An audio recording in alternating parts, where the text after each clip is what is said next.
ဝရလာဒီခဏငိုနဲ့ဆန်းလို့ငိုနဲ့ဆုံးကမတည်မြဲတဲ့သဘောရာရာတိုင်းဟာနှိမ့်ဆက်သဘောတနာစီခိုင်းသမျှပြုံးပြောရွှင်သွားကခဲ့ရတာမဆုံးနိုင်ဒီကီစတမီတောင်းရမြန်မှာခန္ဓာရှိတရားအရိတရားထားကြပါဖြစ်ပြသဘောဉာဏ်နဲ့တွေးတောဆုံးဖြတ်နိုင်မှာလား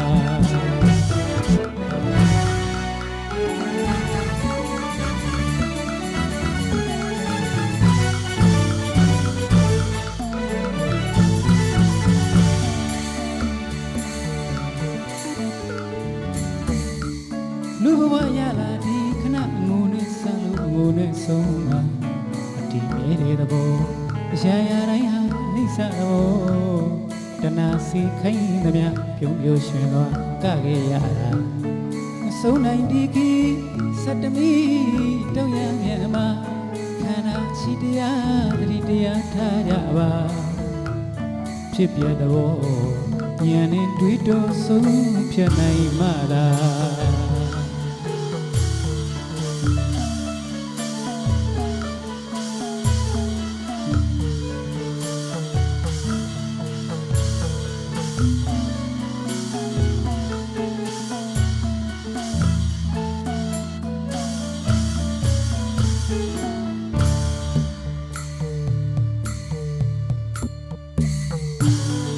ဝိဇ္ဇာမောင်ကပါ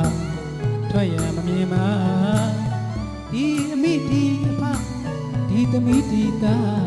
ဇနီးမယားပစ္စည်းဥစ္စာဝိဇ္ဇာမောင်ကပါထွက်ရမမြင်ပါဒီအမိဒီအဖဒီသမီးဒီသားဇနီးမယားပစ္စည်းဥစ္စာငါပိုင်မဟုတ်တော့နတ်တာဝိသာတန်ရောစီတွေအမြင့်တန်းသမျှဒီမတတ်နိုင်ပါသူငါမဟုတ်တော့ဒီခန္ဓာဒုက္ခအမှန်မှမတည်မြဲသဘောတရားတွေသာ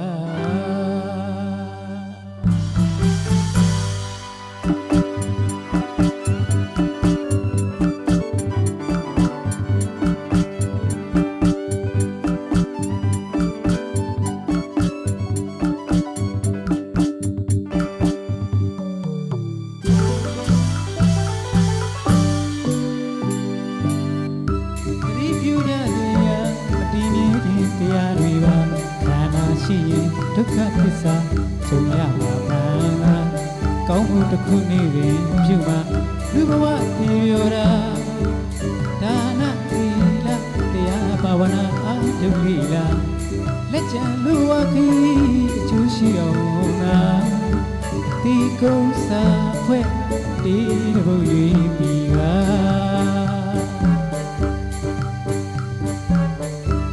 ပြုကြသည်ရာမတည်မြဲခြင်းတရားတွေပါခန္ဓာရှိရင်ဒုက္ခသစ္စာကြုံရပါမှန်ပါကောင်းမှုတစ်ခုနေ့တွင်ပြုမှလူဘဝတည်ရတာဒါနသီလတရားဘာဝနာအားထုတ်ပြီလားလက်ကျန်လူဝခီအကျိုးရှိအောင်သာဒီကုန်းစာဖွဲ့ဒီ